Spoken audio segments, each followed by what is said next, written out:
Bonjour, Stunti. Just a quick shout out. I'm dipping and diving slowly through that magnificent best of 2020 video. Please, please, please don't take it down. I dip in. I really appreciate it that way. There's no way I want to listen to it all through in one go. But I've got to eat breakfast soon. This is the breakfast of champions. This is there's a black market with the cannibals and headhunters of the South Sea Islands. This is human flesh.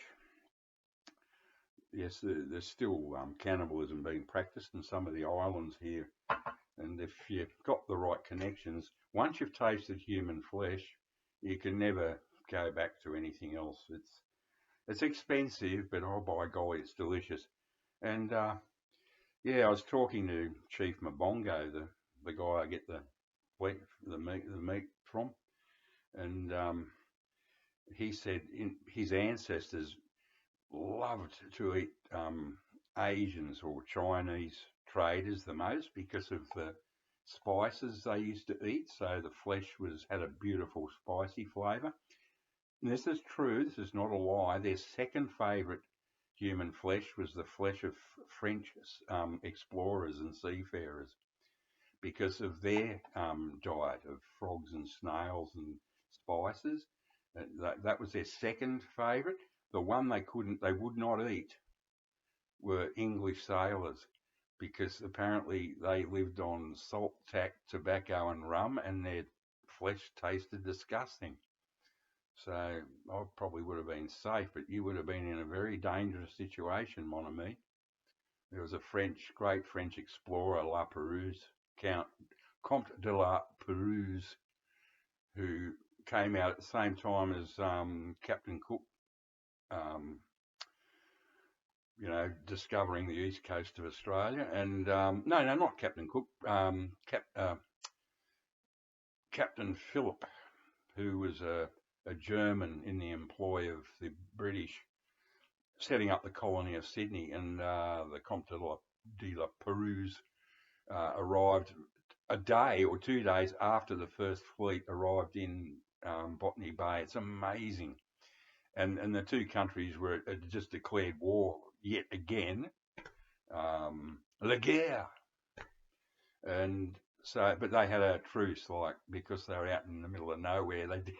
They just had and poor old La Perouse disappeared off into the South Pacific and was never heard of again. But there were reports that they probably ended up in Chief Mabongo's ancestors' cooking pots.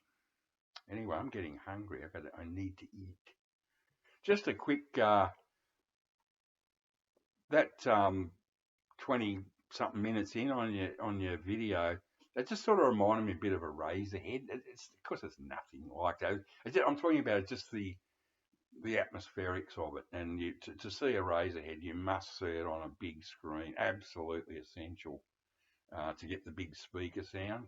David Lynch was a much better composer than he was a filmmaker, and that's saying something. Here's a still from the short film I was in called A Black and White Night. I've got the actual invite somewhere. I had it out recently, and being an old guy, I've probably stuffed it in a shoe or put it, behind something in the kitchen in case someone wants. What old people go cooking, But that's a still from the movie. It's not a still from the actual movie. It's like those things Michael and Dusseldorf shows where you open it up and they got all pictures of the guys playing their instruments, and well, that's one of these things, like.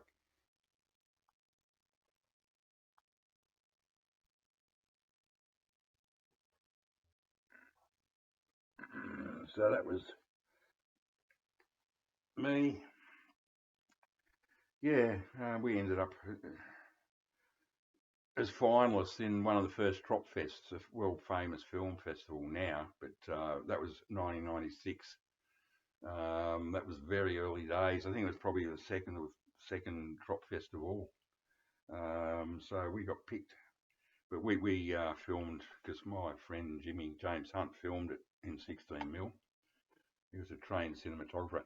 It was silent, but it was great. I did it in the style of, a bit of a tribute to Nosferatu. Did it in the style of German expressionism, which I was a big fan of. And to finish up, boy, am I hungry. I can hear my tummy rumbling. Yeah, to finish up, I was always an agent provocateur. I was famous for being thrown out of movie theatres for making the audience, for saying, yelling at the screen.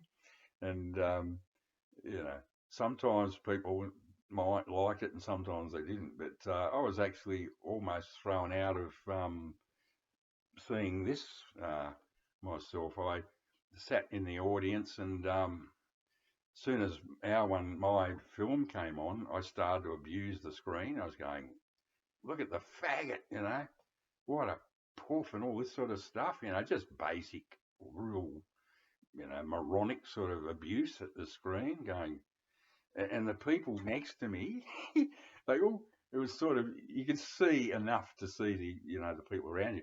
They turned to me and they're all going like this, and then they looked again and then looked up at the screen. But here's me 70 foot tall on the big screen at the old Valhalla, which had been torn down, which is a criminal act. And they looked up and then they looked at me. And after I saw myself, I couldn't be bothered watching the rest of it. So I walked off and went off and got pissed up at the what is it? Something Arms, some sort of wonderful old pub up in Balmain, somewhere around there. Anyway, that's me just waffling on. Tutti frutti, mon ami.